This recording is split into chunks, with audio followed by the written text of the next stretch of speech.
apakah bisa agenda transisi energi di Indonesia itu dilakukan tanpa mengandalkan utang? Kalau bisa, apa syaratnya, Pak? Sulit untuk membayangkan Indonesia bisa menjalankan transisi energi tanpa hutang. Sumber daya ekonomi kita, sumber daya keuangan kita kan sangat terbatas, malah masih kurang.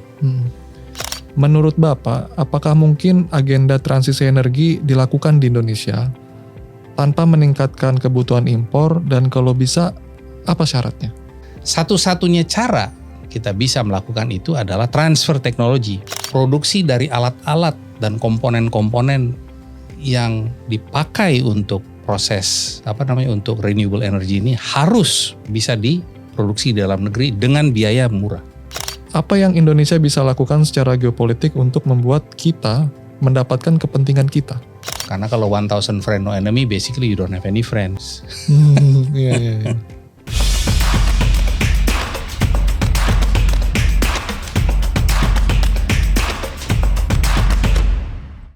Halo cendekia iklim, selamat datang kembali di Ekoniklim Podcast, sebuah program oleh Climate Policy Initiative di mana kita akan membahas isu krisis iklim, transisi energi, dan hubungan eratnya dengan keuangan dan ekonomi. Hari ini kita akan mengundang host tamu kita, yaitu rekan saya sendiri, Albertus Prabu Siagian, analis di CPI Indonesia. Dan sebagai narasumber, kita mengundang Dr. Adrian Panggabean sebagai ekonom senior dan juga praktisi keuangan dan investasi. Hari ini kita akan membahas deep dive situasi ekonomi yang bisa mempengaruhi kesuksesan transisi energi di Indonesia. Yuk kita simak dulu obrolannya. Halo pemirsa Cendekia Iklim, hari ini kita kedatangan narasumber yang mumpuni di bidang ekonomi, namanya Pak Adrian Panggabean. Hari ini kita akan membahas situasi-situasi struktural di perekonomian kita, dan kita akan melihat dengan adanya kondisi yang seperti ini, sebenarnya Indonesia tuh fit atau nggak fit sih untuk menerima agenda bernama perubahan iklim.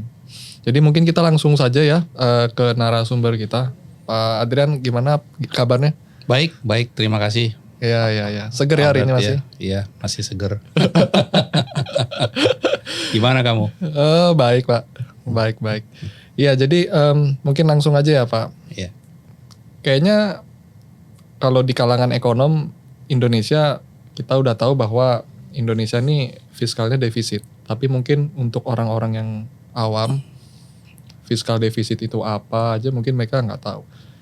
Nah, yang saya pahami ini Pak, ini nanti Bapak silakan koreksi saya. Kita ini kan keadaan fiskalnya sudah defisit bertahun-tahun.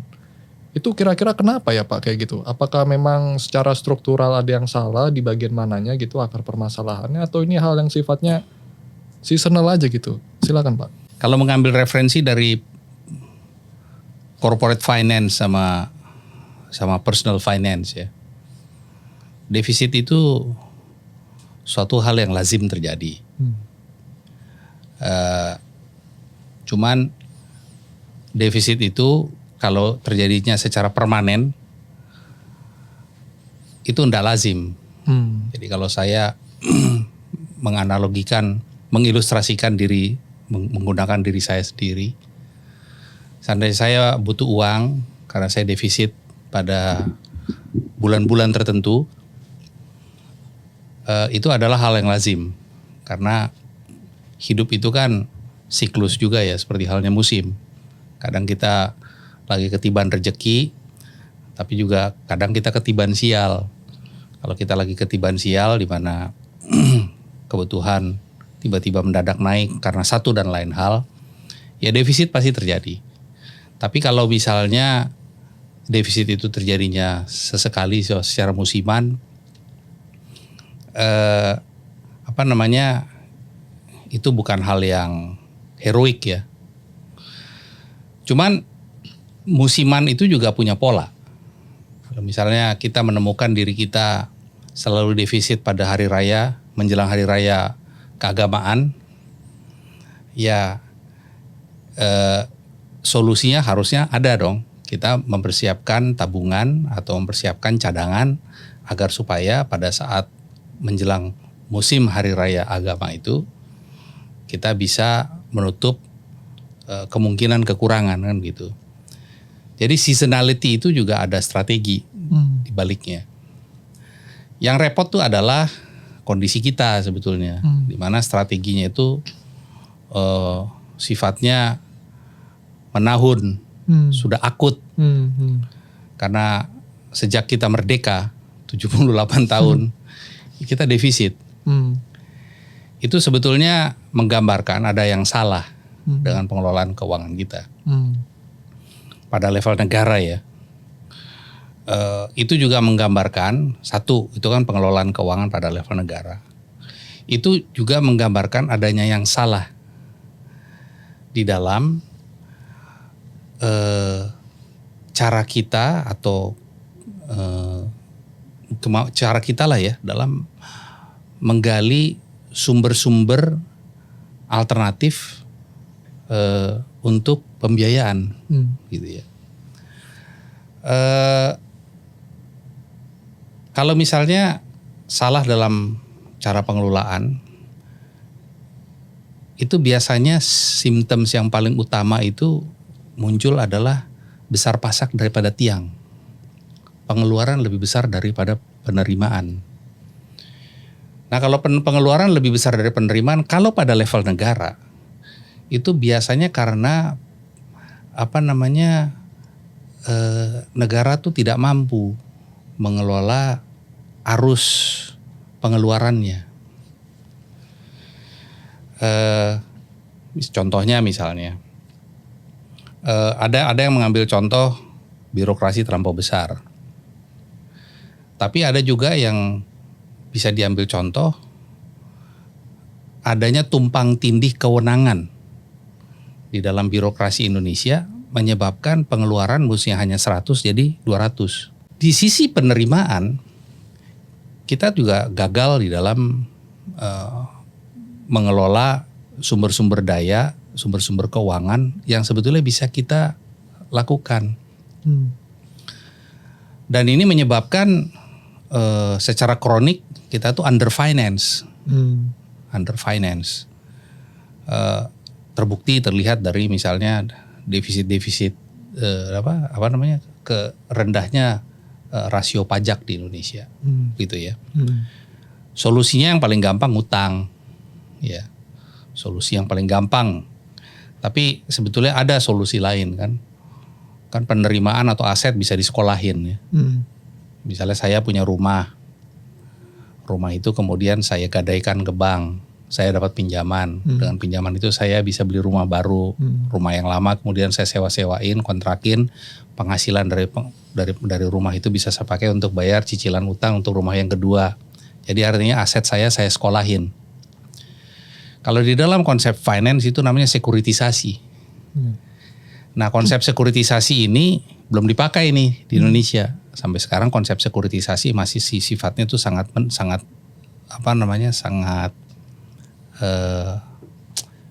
prototipe lah ya. sangat ancient ya. Nggak modern. Nah itu adalah satu terobosan sebetulnya yang bisa dilakukan. Terobosan lainnya misalnya mekanisme hubungan antara public sama private yang kita kenal dengan istilah PPP, Public Private Partnership. Itu model yang ada di Indonesia itu masih sifatnya elementer, belum canggih. Jadi terobosan-terobosan itu belum ada di sisi penerimaan. Sedemikian rupa sehingga alternatif source of financing itu untuk membiayai sisi penerimaan tuh nggak muncul, belum muncul, atau mungkin tidak akan pernah muncul. Saya nggak tahu jawabannya. Nah inilah yang terjadi selama 8 tahun kita merdeka. Jadi solusi pembiayaan itu nggak pernah secara detail, rinci dan strategis disikapi ya. Oke Pak, jadi tadi kita udah melihat kenapa Indonesia ini punya defisit fiskal. Kalau saya bayangkan dengan adanya defisit fiskal maka kita jadi punya kebutuhan akan utang nih Pak. Nah, lalu ada agenda perubahan iklim di mana belanja fiskal kita mungkin akan meningkat karena kita akan melakukan berbagai program terkait transisi energi. menurut Bapak,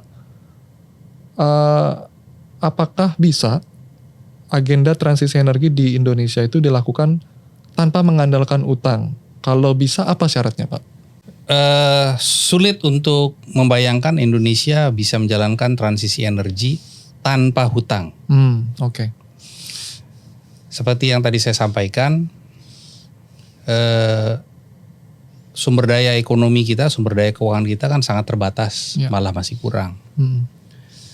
Sebagaimana halnya kita sebagai sebuah rumah tangga, kalau kita punya agenda baru di dalam rumah tangga kita, misalnya agenda yang sifatnya luxury ya, karena climate change ini kan sebuah agenda luxury ya, yang sifatnya basic needs itu kan poverty reduction, pengentasan kemiskinan. Kita tidak seyogianya membiayai agenda tambahan yang sifatnya luxury dengan duit murah. APBN kan duit gratisan. Mestinya membiayai agenda luxury dengan duit yang lebih mahal. Ya. Dan duit yang lebih mahal itu kan artinya hutang. Jadi memang tidak terhindarkan bahwa kita harus membiayai agenda iklim ini dengan hutang. Dan disinilah masalahnya. Karena utang terhadap rasio utang terhadap PDB kita itu sudah 40%, more or less. Mungkin persisnya a bit less than 40%, but let's round up the number lah, just to make it easy, 40%.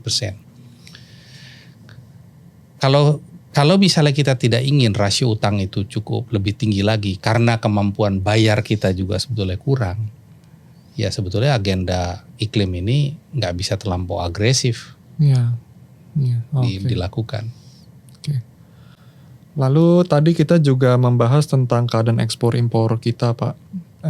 Yang saya pahami dari penjelasan Pak Adrian tadi adalah tampaknya kemampuan produksi dalam negeri kita itu masih cukup rendah, sedemikian sehingga banyak kebutuhan yang sifatnya rutin dilakukan oleh penduduk Indonesia itu ditutupinya oleh impor.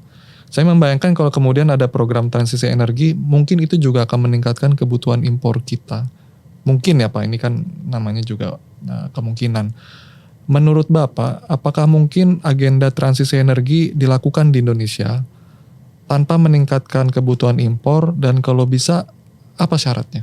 Gini, di dalam pengelolaan negara ada 3 aspek yang kemandiriannya itu, keberadaannya itu tidak boleh tidak ada.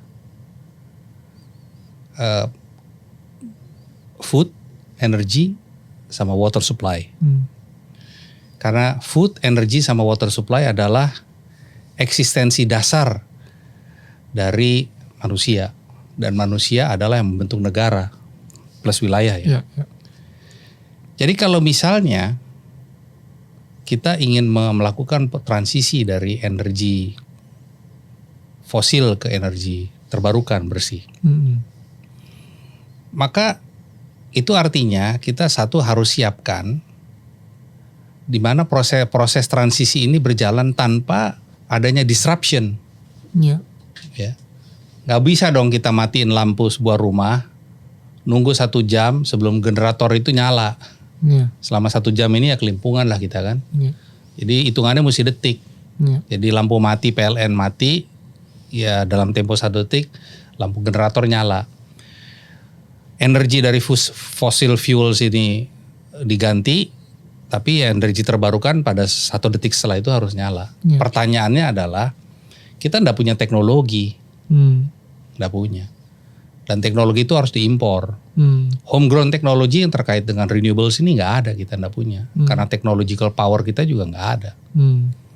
Artinya kita harus impor, dan ini akan menambah beban di current account kita. Satu-satunya cara kita bisa melakukan itu adalah transfer teknologi. Dan transfer teknologi ini harus merupakan prekondisi yang ditetapkan oleh pemerintah kepada dalam konteks global ini. Karena tanpa transfer energi, maka keberlangsungan hayat masyarakat Indonesia ya terganggu. Jadi itu adalah syarat mutlak. Tanpa adanya transfer teknologi, sehingga akhirnya kita bisa melakukannya sendiri ya sulit ya saya membayangkan ya. Itu prekondisinya menurut saya. Dan bukan hanya transfer teknologi loh. Produksi dari alat-alat dan komponen-komponen yang dipakai untuk proses untuk renewable energy ini harus bisa diproduksi di dalam negeri dengan biaya murah. Oke. Iya. Lalu sedikit pertanyaan tentang geopolitik, Pak. Karena seperti penjelasan tadi ya, ternyata misalkan suku bunga saja itu ada dipengaruhi oleh geopolitik. Saya juga bisa bayangkan transfer teknologi itu mungkin juga dipengaruhi oleh geopolitik kali ya, bahwa kalau kita nggak berteman sama negara itu ya kayaknya agak mustahil kita membayangkan bahwa kemudian dia akan mentransfer teknologi dia ke kita.